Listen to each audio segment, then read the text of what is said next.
Welcome to District 6330's Noon Zoom for January 2021. Today's Noon Zoom presents Area 4 Assistant Governor Kathleen Murphy, who will introduce us to Western Rotaract and how they are adjusting to the times.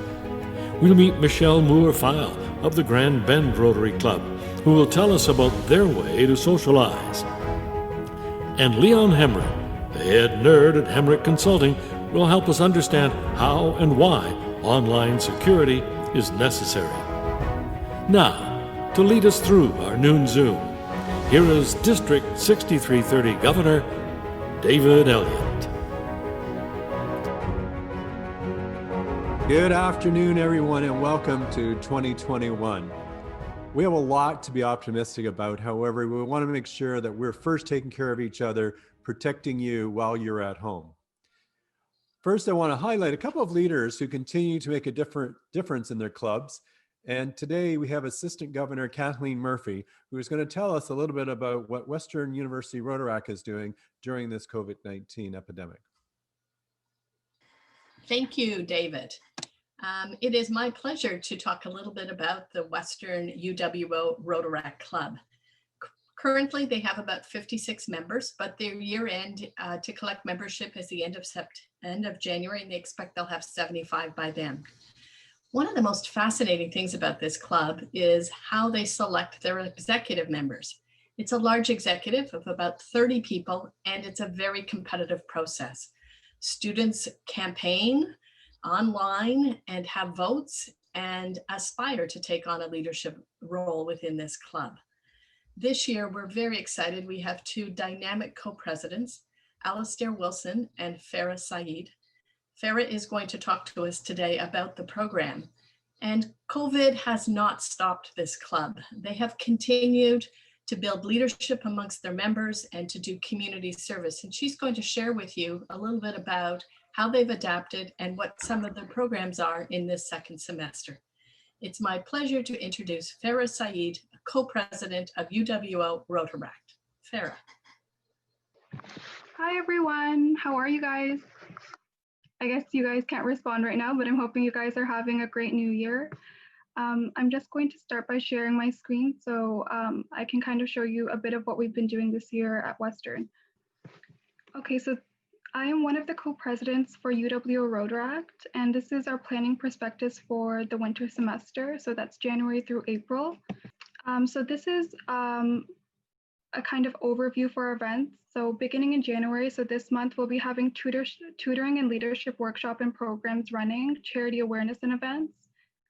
In February, we'll be having fundraisers, social events, and in March, our juvenile diabetes camp and global health symposium, which are our larger events. So the biggest question I've had from a lot of Rotarians as well as other clubs is how we're able to adapt all of our programs online this year. So I'll be starting with our art sports program, our ASAP program. So we've been able to implement all of our our normal initiatives online this year. So we actually talked to a few different organizations in London to get some help. So we've been teamed up with Start to Finish, which has a running and reading program that we've been working with for a few years now. And they were able to help us reach out to different schools across London, and students were still very interested in running with our new program this year, which is our leadership program for future leaders. So instead of having something where students are just going in, so this is elementary students aged 8 to 13. Instead of having them in person, we'll be having them online, learning about major issues that are happening right now, including COVID-19, climate change, and the like. And at the end of their program, they'll be able to present themselves what they've learned and how they think they can make a difference for the future. So moving on to our charities portfolio. So normally we have a volunteer chain that we run in October, but because of limitations from the pandemic, we haven't been able to run our in-person events. So we've been doing remote volunteering. This includes something that we're actually running today up until Wednesday, which is our high school panel. So it's where university students are able to kind of talk to high school students and educate them on the process and what university is like and how they can kind of have a little bit of an edge going in. But we're going to be focusing on awareness this month. And so every week we're going to be picking a different organization to kind of highlight and say why they're so amazing, what kind of opportunities they have right now, and how you can still volunteer during the pandemic. And there are a lot of opportunities. You can even call elderly homes and talk to people and kind of give them like a sense of connection during these difficult times. So moving on to our elementary girls and boys leadership seminars. It's very similar to our ASAP program where we'll be implementing it using Google Classroom. This is a little bit different because it does focus on more personal issues to students. So this is kind of like self-esteem, bullying, ways they can kind of cope in school, especially during these difficult times with online bullying and stuff like that, to kind of integrate what's going on in the world right now and how they can kind of strive still. Moving on to our Global Health Symposium, which is one of our largest events that we run. It's basically educating university students about healthcare topics. So this year we're going to be talking about modern medicine with a focus on COVID-19. What we're trying to avoid is students kind of picking up on all the news outlets and stuff like that instead of finding out facts from actual healthcare workers. So we're trying to have like a large platform where people can be educated on what's actually going on, as well as a kind of panelist view where people can network and potentially meet people that can help them find jobs after they graduate. A lot of our Rotaract members at Western are in the medical sciences or health sciences, so it is something that's very beneficial for students. Moving on to our juvenile diabetes camp, it's going to be a fully remote conference. So I don't know if anyone's aware of it, but we have been running it for about 20 years now. And it's normally a weekend program where we provide meals and education and some fun activities for parents and their children who have type 1 diabetes. So in this case, we're going to be having a 6-hour program during the day where we're going to be sending care packages to families with gift cards to grocery stores, activity packs and the like, just so they feel a bit more integrated into our program this year, but it will be fully remote. And it's a great way for university students to learn a bit more about something that affects tens of thousands of children in North America. And it's also a great initiative for parents who have children that are going through this to get a bit more educated on what's going on.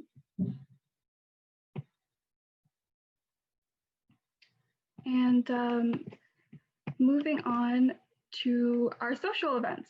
So this is something that we have to kind of keep our Rotaractors happy. We love all of our members and we want them to kind of feel integrated during this difficult time where we can't kind of see each other, have snacks and have our parties that we normally do. So we're going to be running a virtual escape room social, which is actually happening in a couple weeks for us. And then a paint night that's going to be happening in about a month.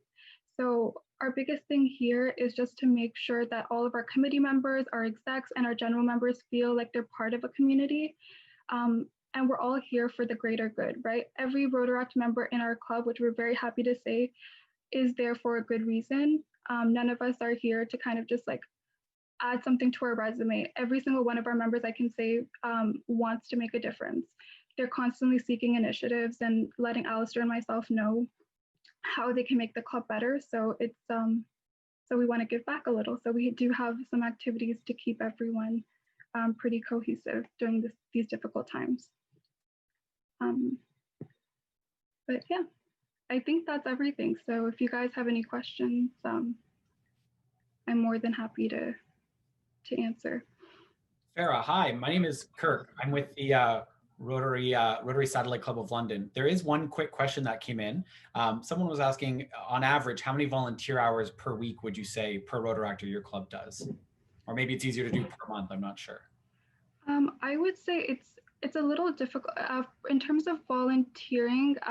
If you mean volunteering our time, so each portfolio spends about 5 to 10 hours minimum, depending on their position. So VPs might spend a bit more. They might spend 15 to 20 hours getting stuff ready, especially right before events. So we don't have So normal clubs, they have like VPs in terms of like finance and communications and events. We have portfolio specific VPs. So for example, for our juvenile diabetes camp, we have VPs for that. So for example, in September to December, they might not have a lot to do. It might be about 5 hours per week just for the planning process. But going forward into now, they might be working 15 to 20 hours just to get everything together, find the speakers for the event. And in terms of other involvement, we always do have volunteer events going on. So even if you are a vice president or a president, you have the opportunity to volunteer for any of these events. And we do make it mandatory that you participate in a certain amount of events. So for example, we have 2 of our larger events, which is Juvenile Diabetes Camp and our Global Health Symposium. You have to choose one of the 2 to participate in. And that's kind of something we've mandated just to get a bit more involvement. And then for our charities events, we say once again that you have to partake in at least 2 of the events. And normally for charities, there are about 25 events during our volunteer chain. This year it's a little smaller, but we do have university students that will be volunteering today up until Wednesday for the high school panel we're running right now. So I would say it does fluctuate, but I would say at least, I would say about 5 to 10 hours, depending for each student on average, if you were to divide it down. Obviously, Alistair and myself probably spend a lot more than that on a weekly basis, but that's something that we choose to do, and we love being a part of Rotaract. That's wonderful. Good for you.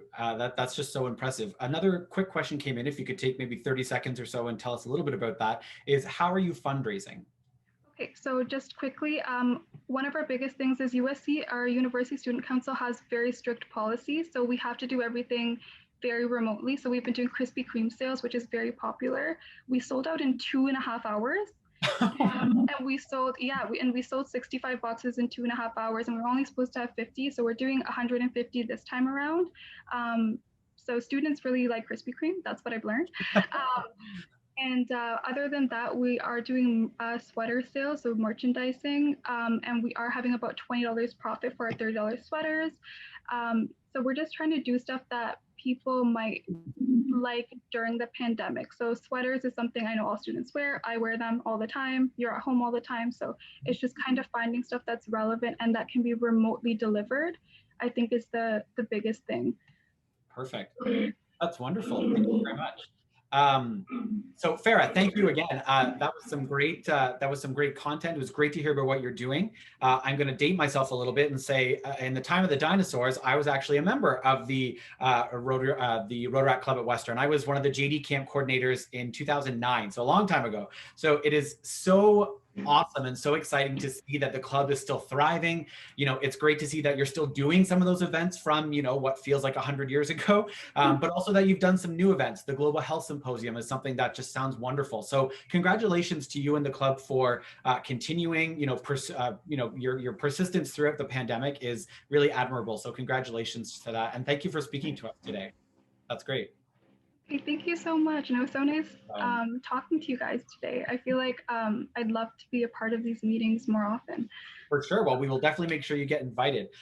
Great. So thanks again, Farah. And one thing I'm going to ask for, so my name is Kirk Langford. For those of you who don't know me, hello, everyone. I am the District Public Image and Social Media Chair. And one thing that I'm looking to do, if you were on last month's Noon Zoom, you know that I interviewed a member of the Rotaract Club of Goderich, the current president, and just to talk a little bit about what they're doing with social media and how they're making an impact. And I would love to keep doing that throughout the district. So not just public image or social media related, but things like exactly what Farah spoke to us about. If you've got some great ideas you've been doing in your club, some great initiatives, you've been finding ways to work around the difficulties associated with the pandemic, let me know about it. I would love to hear from you. We could do a quick interview on Zoom or even over the phone, because I think that information is really inspiring and really great to share during this time. So if you have an idea, a thing your club is doing that you want to share, let me know. I would love to connect with you on that. And I'll put my email address in the chat so that everybody can see it and you can shoot me an email.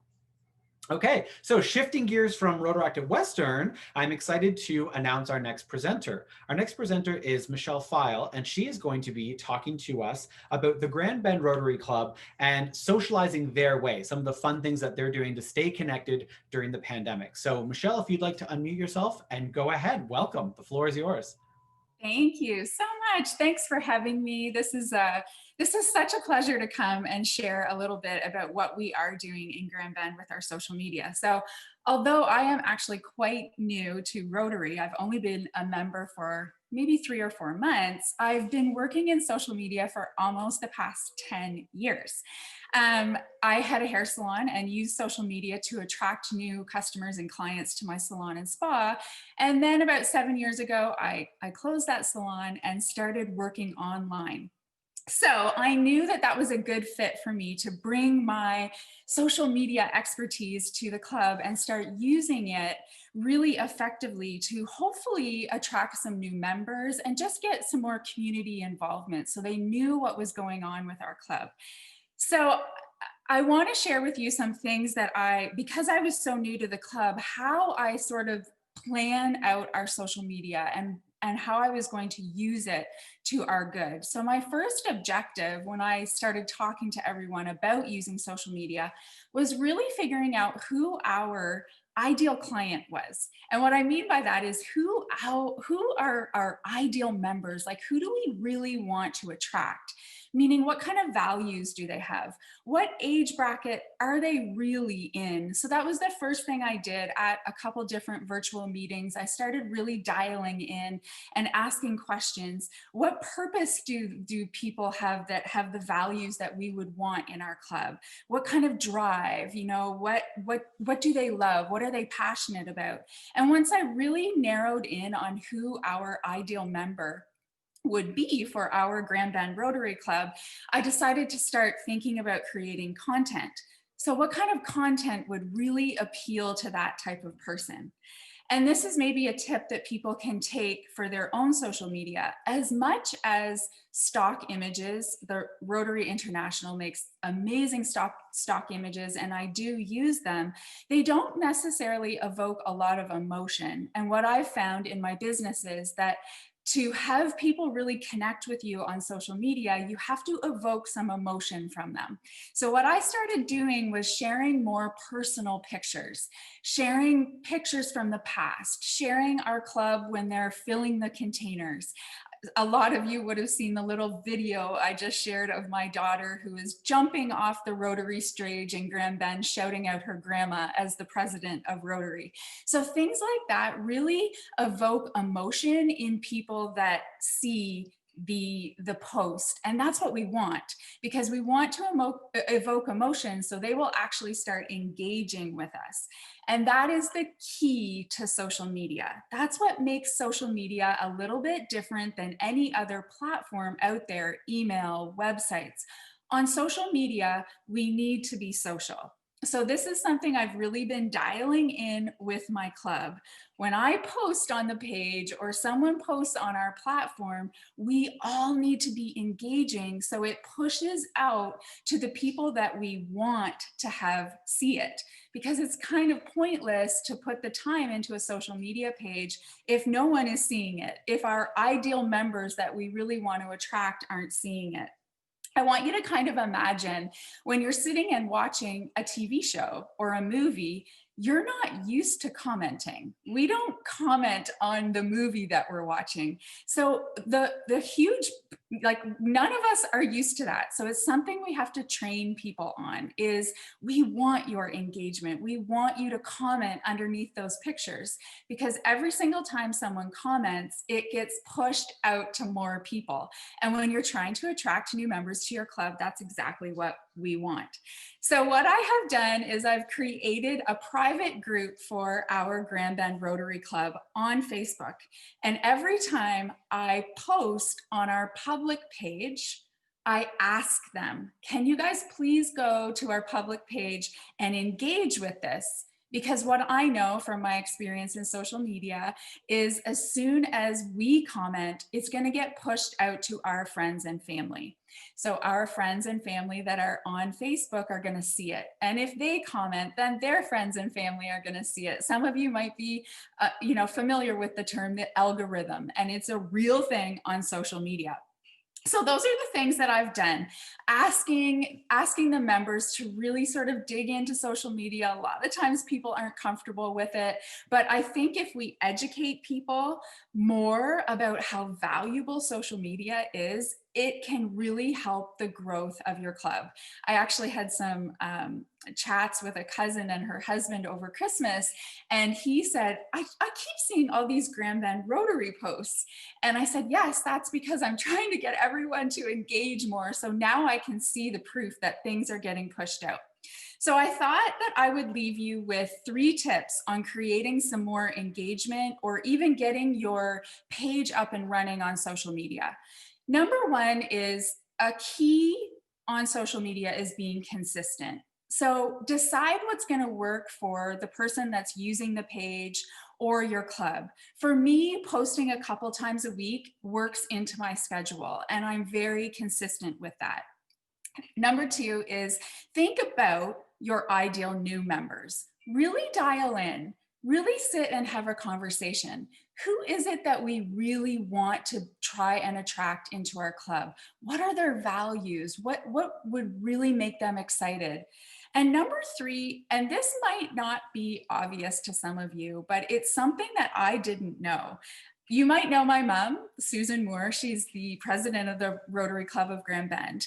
And I actually asked her if I could join Rotary. I was really under the impression that it was sort of an invite thing, that it was really like a special, like you had to be something, something to get invited. And my dad was in Rotary. Rotary's been a part of my life for a long time, but I truthfully had that mindset. So tip number 3 would be make sure that on your social media, you're inviting people to ask for information. In my world, that's called a call to action or a CTA. So if you do go to the Grand Bend Rotary Facebook page, you'll see at the end of every post, I say, if you want more information, please connect with your favorite Rotarian or comment below, because I want people to realize they can join. If this is speaking to them, if it's evoking emotion with them, if they want to do more and have passion around community, we have to make sure that they know that they can actually ask to be invited, that we actually want them. So that would be my last tip for creating some really great social media presence with your club.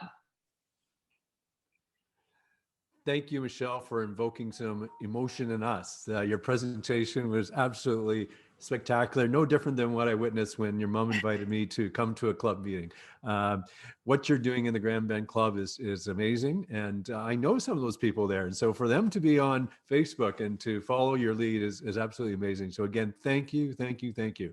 Thank you for having me. You're doing a great job. I want to bridge to this, though, and talk a little bit about our guest today. So over the last few months, we've been staying at home, doing the right thing, stopping the spread of COVID-19.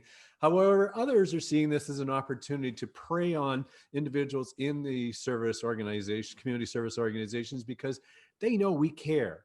And they know that we care about wanting to make our world a little better. So they find an opportunity to go after us and try to find ways for us to get involved in some of their schemes. Our guest speaker, Leon, today entered the information technology field in 1989, working for INC Computers in London, building, installing, and troubleshooting PCs that were very basic at the time, but he is a computer enthusiast. He even talks about knowing what a VIC-20 and a Commodore 64. I haven't heard those words together in a long time. But it helped him to understand what the computers were like in the networks, even though they were very basic and fundamental at that time. It's grown significantly.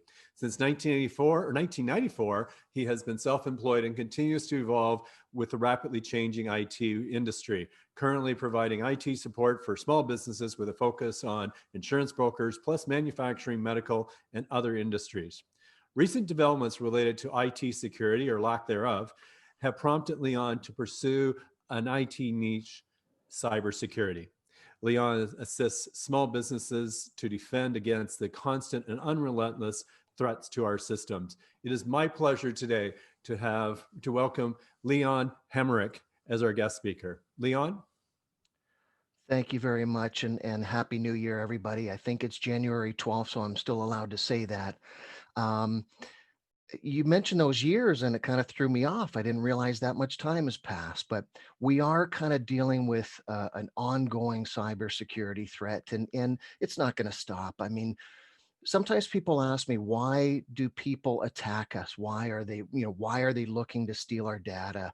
Well, there's value to it. It's the same reason that, Facebook and Google and Gmail and so forth offer free accounts, because that data and the collection of that data is very valuable.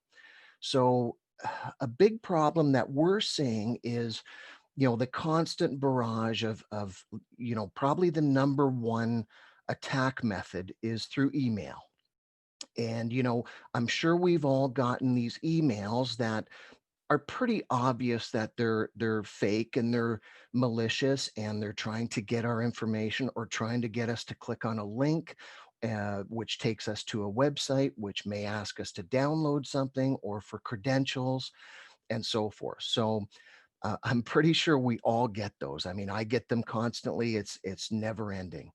And we just need to kind of establish some just ground rules, some base rules, so that we know how to deal with this stuff, because again, it's not going to stop.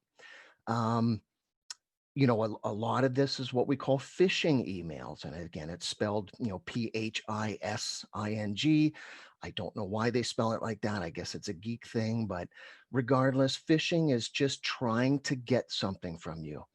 And again, there's multiple things that they try to get. Again, it's sometimes it's a link, again, to a poisoned or a malicious website that's going to ask you to download or install something free. And of course, they make it look wonderful. And again, they're trying to access our data, whether it's in the cloud or in our local computer, it doesn't matter. Once they get into our computer, they can start to access some of our stuff. Another common one is what we call spear phishing or spoofing, where again, I see it more often, where it looks like I get a legitimate email from somebody I know and trust. I mean, it even says in the email, it's from, so-and-so at whateverdomain.com.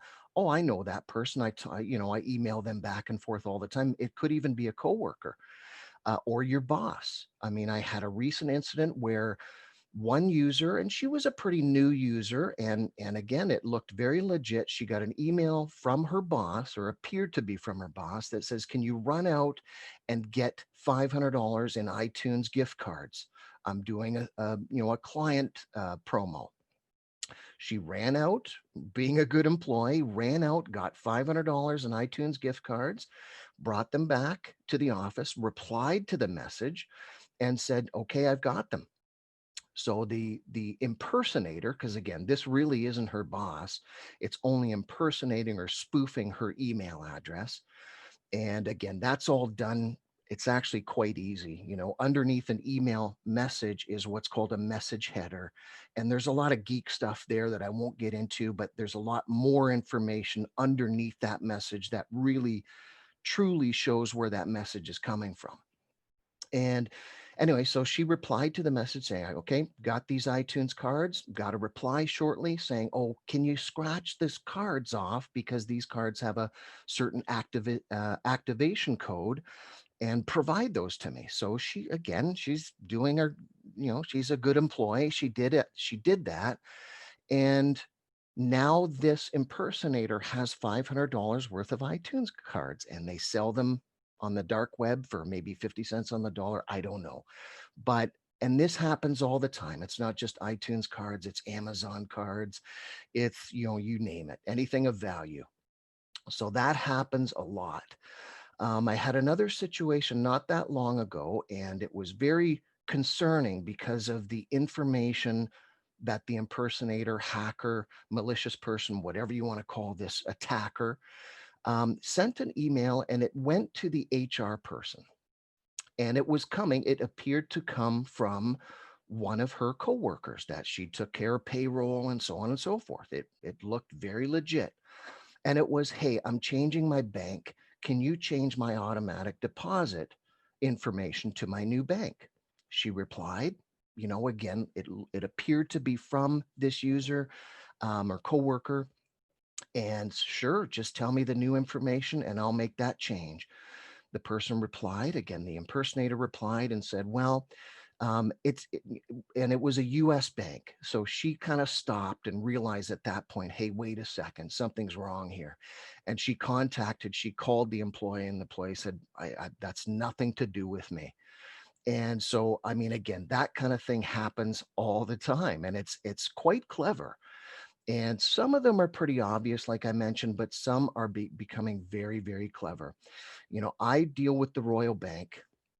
I should know better, but sometimes when we've had these compromises that have been successful and have breached our data, maybe even installed ransomware that encrypt and locked our data and demanded a fee to unlock it, a lot of times it's when a user is not quite paying attention.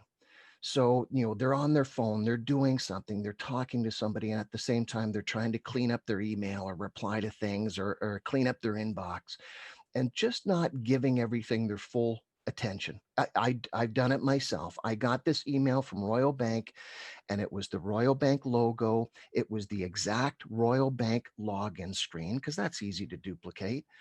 And it was prompting for, you know, the email was something about, we've noticed weird activity on your account. That should have been a red flag right there. But again, I wasn't paying full attention. I was multitasking. And I've come to realize, especially at my age, I'm good at one task at a time. So I clicked on it, and I was about to log in with my client card and my password. And it just stopped, and I clicked, and I realized at that point, I would have provided my client, my RBC client card, and my password to this impersonator, this malicious person. And of course, they would have went right into my bank and emptied the $120. But so it's things like that that we just have to be very vigilant and pay attention to. And again, we do get caught. We all get busy. I certainly realize that. And again, a lot of these are becoming much more clever. I had another situation where, again, a client was asked, you know, can you go out and do this or go out and do that, or even send me money, you know? And again, it appears that it's coming from a known person. But again, I think the rule that I have is, if the email is of a financial nature, or if the email is of a credential nature, you know, asking for a username and a password and a login, we have to stop and just quickly question it, and just, again, be vigilant and reevaluate. Another client who, you know, we tend to, most of us use Microsoft Outlook and Microsoft 365 or Office 365, the online version of Outlook and so forth. And they received an email saying, from a colleague, from a coworker, saying, hey, here's this OneDrive file I want to share with you. And it was sent to several people in the organization. So we realized one user's mailbox was compromised and hacked into and used to send this out to all their coworkers. So they they clicked the link to log into this OneDrive. And again, way up at the top of the browser, I'll pull up a couple of examples here, but you know, way up in the top of the browser, sometimes there's a very long URL or address. And a lot of times we don't pay attention to that because, again, it's a very lengthy thing with a lot of strange characters and slashes and so forth. Anyways, this user put their email address and their Microsoft 365 password in this page because it looked very legit, because they thought, I need to get this OneDrive file that my coworker shared with me. And at that point, they had logged into a malicious website. It wasn't really Microsoft. And now the user is just collected their email address and password. So then they start the whole thing all over again. And once you have, once you compromise somebody's mailbox, well, guess what? There's a sent history, there's a contacts list. I can start to impersonate that person and send malicious emails and these phishing or spear phishing emails to everybody in my contacts, in that mailbox contacts list. And it will legitimately be coming from me. So, or from that user anyways. I just want to show a couple little things here. Just again, I tend to save these. And I'm just going to share some. I hope everyone can see that. Just ignore my messy email box there. So just some examples. I mean, again, we probably all get these, final chance. I hope everyone can see these. Can everyone see these? I hope. Um, Actually, what I'm going to do, I'm just going to change this view. So you can see I got this email. If I hover, if you ever get a link within an email that's even slightly questionable, just hover your mouse over the link. And if you look above that, it's got this https:// I don't know if it's first.to. I mean, that to me is just wrong. I mean, right away, we know there's something wrong here. And again, it's the same thing on this link. It'll kind of hide it for me here because Outlook is going to try to protect me. But again, if I just hover the mouse over the link, you'll see just at the top of the graphic where that link is. If I click it, where it's going to take me to. And right away, I know that's wrong. Here's an office. This one's pretty sad, but again, it's the same thing. If I hover the mouse, I'm not clicking it. You can see that link is just a www.774. It's just garbage. It's meaningless. I mean, obviously that's not Microsoft.com or Office.com or anything like that. Again, we probably get our Netflix ones. Again, I look at this. I don't know what they're trying to do. I'm not exactly sure what they can do with my Netflix account. Perhaps they could go into, if somebody gained access to my Netflix account, my credit card information is saved there because it's an auto payment. So that's probably what they're looking for. Sometimes we don't realize how many services and how many websites we kind of save our credit card information to. And for auto payments and so on and so forth. So I honestly, I don't really save. I guess I do for some things, but if I'm online with a supplier, I buy stuff from Amazon and so on and so forth. But other suppliers, when I purchase products and service or hardware, software, and so forth, I don't save my credit card info. It's a pain. I know I've got to re-enter it the next time I go. But the fewer places that have and save and contain my credit card info, the fewer sites there are that can be breached and get that stuff. I have a policy. I don't save my clients' credit card info. They ask me to, but I kind of refuse. And I know it's a pain for them because they have to provide it every time or enter it every time. But I don't want to be responsible for saving that stuff. Again, there's all kinds of other.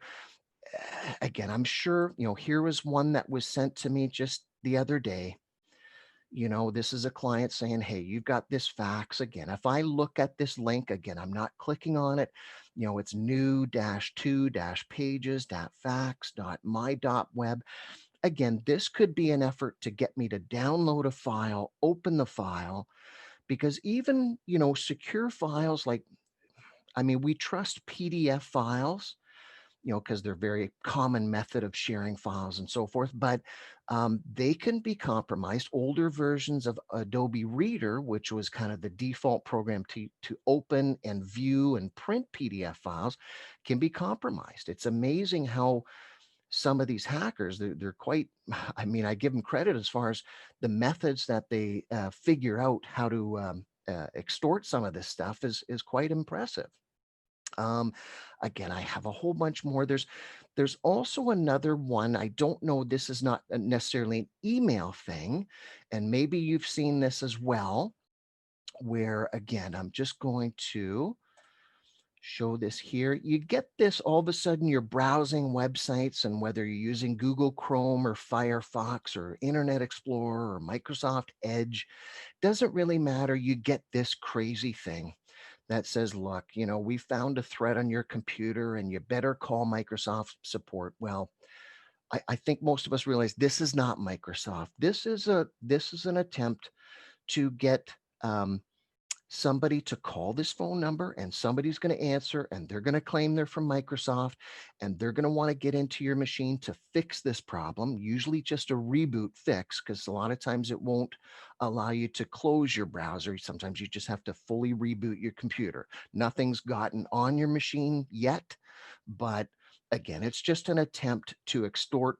Sometimes it's $99, sometimes it's a $199, sometimes it's $299. They're going to ask for your credit card information and remote access, and I don't know if they're going to do anything malicious other than to collect, whatever fee they decide they're going to charge you. But people have, they've fallen for this because, again, it can be quite scary.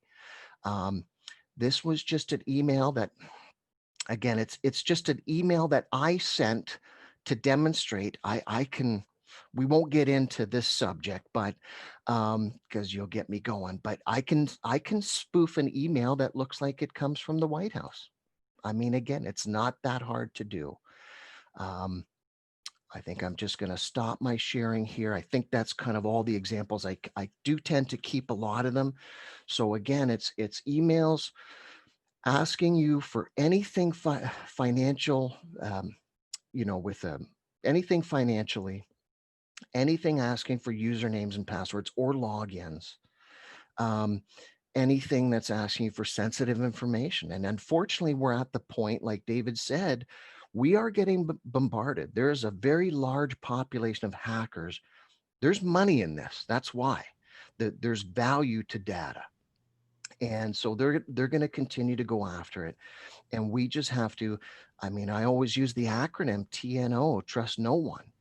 I like the idea of, you may have heard the term two-factor authentication.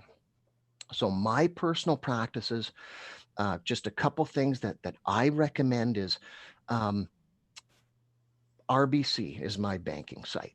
So I save a bookmark. I use Chrome for my browser. So I save a bookmark to the RBC login. I don't type every time www.rbc.com or www.royalbank, because you can mistype one character, and a bad person may have taken a site called royal-bank, for example, .com, make it look really close to the Royal Bank site, just asking for your login information.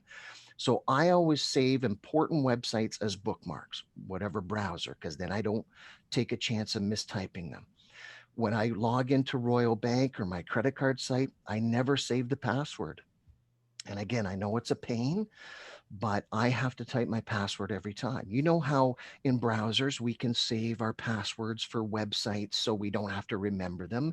And I do that for non-critical sites, but I kind of use a standard, fairly lengthy password, because again, that's another important thing, is password length is critical as far as security. I know we talk about, having an uppercase character and a lowercase letter and a number and a symbol like the @ sign and so on and so forth. That's fine, but I always like to have my passwords 12 characters or longer, and make it a sentence, and instead of the letter O, use zeros, so you can mix it up that way. But length is very important, I find, secure-wise. It's been proven. So again, certain sites, I don't save my passwords. My password to log into my RBC site is unique to any other site and is very lengthy. And it's a pain. I do remember it because it's a sentence, and I don't have to type it or store it on a Post-it note sitting on my monitor. That kind of defeats a few things. But so I have to type it every time. And same with other important sites that are very critical. Because again, if somebody gets into my Facebook account, maybe I'm using the same password in my Instagram and my Twitter and my banking and my Bell site and my Rogers and my Netflix, because I know I understand we have way too many passwords to remember. It's impossible. And I don't try to remember. I just try to remember the very important ones.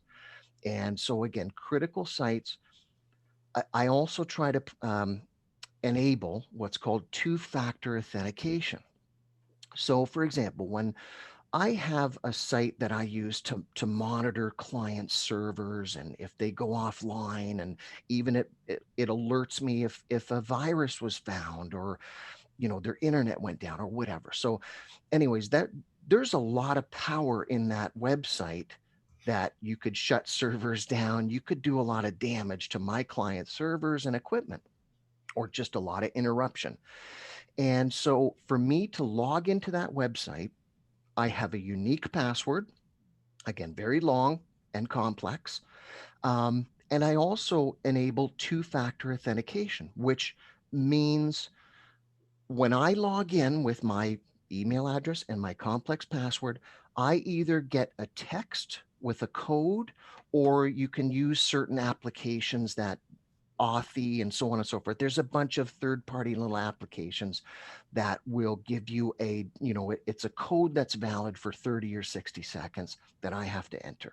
So that means I've got 2 steps to go through. And I'm quite surprised that, again, Royal Bank doesn't offer that now. I've complained to them that, look, I want to log into my RBC banking account, but I want two-factor authentication. I want a username and a password, and then I want to be challenged with a code or some other method so that only I can provide. So important sites, again, if it allows you to do, Amazon does, Amazon Web Services, which is where things are hosted and so forth. Again, I believe other banking sites do this. And again, I'm hoping RBC catches up a little bit, because I do want that enabled. There's other sites I don't care too much about, but again, if they ever got in, there's nothing of value there. They may have my name and email address, and maybe figure out what my password is, but it's going to be kind of unique to that site, and I won't have any credit card information saved within that site. So, and there are, I think there are password management systems that are quite secure. 1Password. I mean, there's a whole bunch of them, and they basically store all your passwords. You have a master password that allows you to go in here, and they will kind of save your passwords and kind of enter them for you when you go to certain sites and so forth. Again, I don't have a problem with that. From my understanding, they are very secure. I think I've become very pessimistic, and I I don't trust things as much as I used to, because you know you don't hear probably of half or 75% of the data breaches that are actually happening. I mean, did you know that the beer store was breached? I don't know what you would find in their database, but is it, debit cards? Is it, other information? I don't know what data of value is there, but they kept that quiet. And I mean, these types of things are happening all the time. I have many colleagues that work for banks, and you'd be surprised. And it's not just banks and critical organizations like that. You'd be shocked as to how often hackers are trying to get into your network. And we can look at that as text through your site and through your routers and firewalls and things like that. But anyways, I know I'm running long here, or I'm getting close to, but again, practice safe computing, which again is question anything of that is financial in nature or credentials in nature. Update your computer, run antivirus. Don't rely on antivirus, because it's not bulletproof. And sometimes I think we get a false sense of security because, hey, I bought this antivirus and I'm running it on my computers, and that's good, but you are the most important defense against getting your data breached and compromised. And again, if you're not sure, pick up the phone, make a call, make a text to whoever sent you the email that in question, and just confirm it. So again, I know there's a ton to cover when it comes to cybersecurity. It covers such a huge basis, and I know we can't cover it all, but I know you're going to do your best to protect each other and yourselves. And I'll just kind of shut up at that point. Leon, it's Jim Swan here. Thank you very much for your presentation and for some of the things that you've brought our attention to. We have a couple of questions, and you've seen some of them in terms of handling passwords and so on. One of the questions that's come forward is, can just opening the email compromise your situation, or do you have to click on something within that email before the hacker or the scammer gets access to the data? Outlook itself, that seems to be our most commonly used email client. I mean, I know there's others, but it's become very secure, sometimes annoyingly so, because it will, you may have noticed in newer versions of Outlook, if there's an embedded picture in your email message, when you open it, sometimes you have to click the little thing above that says, hey, go ahead and download pictures. Because again, that picture could be a link.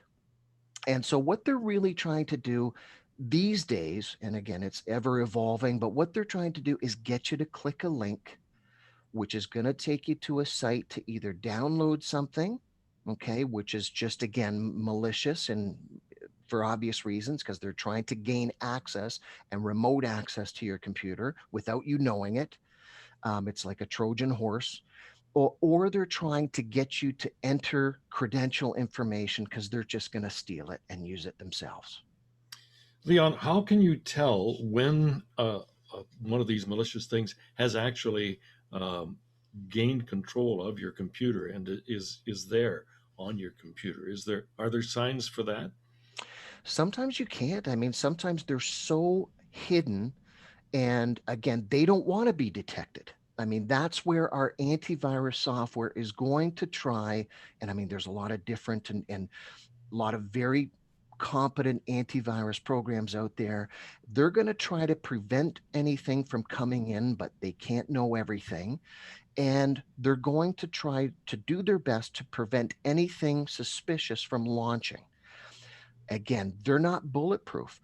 I would say, again, I had a client who was very concerned because their contacts were getting emails that looked like they were coming from him with his signature, his Outlook signature and everything, asking for sensitive information and so forth. And we dug down, we did find something malicious on his machine that was very hidden, very well hidden. And we had to remove that because, again, they were able to get at his mailbox to gather enough information to grab his contacts and even his signature. So I guess if anything suspicious happens, and I know that covers a lot of ground, then we have to kind of stop and say, hey, run a virus scan. If you're not sure how to do that, talk to your IT geek or your IT professional and have them help you out. And just because, again, there are other tools to dig through your machine to look for anything malicious. That's what I was going to ask, is at what point do you call the doctor? Do you call the IT specialists when you have some symptoms, you see some things? At what point are you alarmed enough that you bring in the professional to have a look at your system and make sure that it's not compromised? Exactly. I guess as if you have any doubts, if we know something got in there, for example, my brother, he's an accountant and he should know better. So I scolded him endlessly, but he downloaded what his email was something to the effect of, hey, here's your invoice PDF.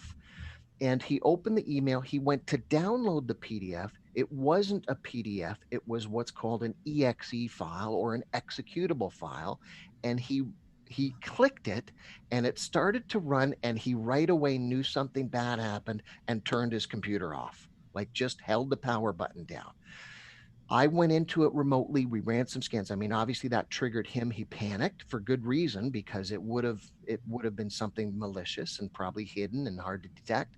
But at that point, we got in there, ran a bunch of scans. We realized nothing did get in, but again, he just wasn't paying attention. And I guess obviously, if you had an incident like that, we'd have to just let's make sure that something didn't get in.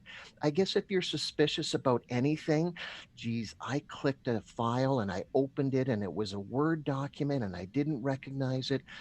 We better have this checked. You know what I mean? So we try to, let's not if we can prevent that from happening as much as possible, let's do that. But again, this stuff has become very, very clever.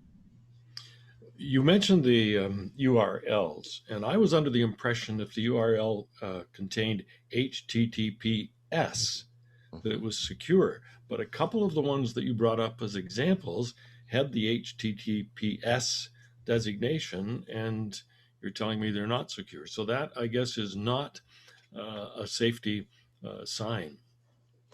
It used to be when we would go to certain websites, and all that means is this malicious person has set up a secure website. So when you see that great big long URL or address header up in your browser bar, again, it's 90% of the time it's going to start as HTTPS, which is secure. And what that means is between my browser on my computer and that server, the data is encrypted. So people can't kind of grab stuff in between and decrypt it and look at it. All these bad guys are doing is they're creating their own encrypted secure servers. So it's still a malicious site that's trying to do something wrong, but it's secure.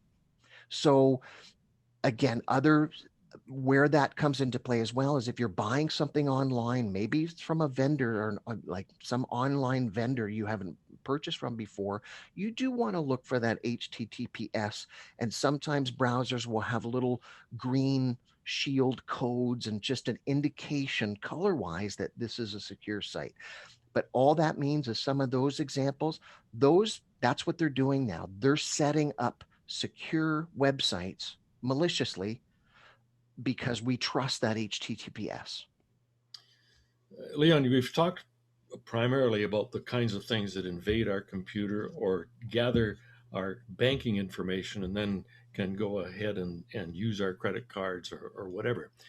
But there's other data gathering devices that just simply gather information about us that then is used in other ways for advertising and to influence us.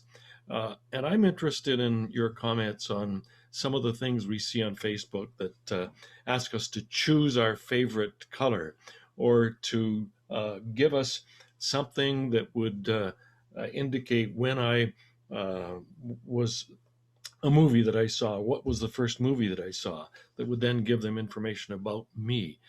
Just some comments on some of those things and the data that's gathered there and how it might be used. I agree, and it's a little bit of a I'm not a conspiracy theorist nut or anything like that, but I'm concerned with how much data we give away freely. Because the account is free. Well, again, I'm of the school where nothing's free. There's got to be a give and take, and there's value. There's incredible value to that. There's a reason Facebook is worth X number of billions of dollars, is because when they ask you things like, yeah, what's your favorite car? Well, guess what? You're going to start seeing advertisements from Ford or Lexus or Mercedes or whatever you answer. And because that targeted, what's more valuable? Just sending out, if we talk old school, sending out 1 million mailers to random people to try to sell your product or service, or targeting 100,000 that are actually interested in your product or service. So I have a little bit of a problem with how much personal information we willingly give away. I honestly, I work in the IT business. I don't do much on Facebook and Instagram and Twitter really at all. I like to keep my personal data to myself. It's my business. I don't want to give it away. I'm willing to, I guess, to a point. But again, there's value in that data. What's everyone out there trying to do is sell us something. Well, Leon, we thank you very much for using today's technology to bring us up to date with some of the cautions that we should take in using this technology. Thanks very much for your time and for being with us here on today's Noon Zoom. You're very welcome. David? Thank you, Jim, and thanks to all of our presenters today. It's been part of the reason I wanted to make sure that we had this event today was was we've had a number of hits throughout the whole district and throughout clubs. And so I want to make sure that we're protecting ourselves and looking after each other. There was a number of Q&As. Like, I've never seen so many Q&As today. We're going to take down those questions and answers and make sure that we've got responses for you for those Q&As if we didn't answer your question already. So again, thank you to our participants. Thank you to our attendees. We had close to 145 today, which is great. And I want you to tell you that the next Noon Zoom is going to be February the 10th. So put that in your calendars. We're going to be kicking off our April 24th Environment Day with help from Professor Stéphane Vachon and students from the Ivy Business School at Western's Department of Environmental and Sustainability, as well as we're going to be talking about our virtual reunion for Youth Exchange members, as well as families and host families of Youth Exchange. So again, on behalf of everybody today, thank you for all that you do and have a great day.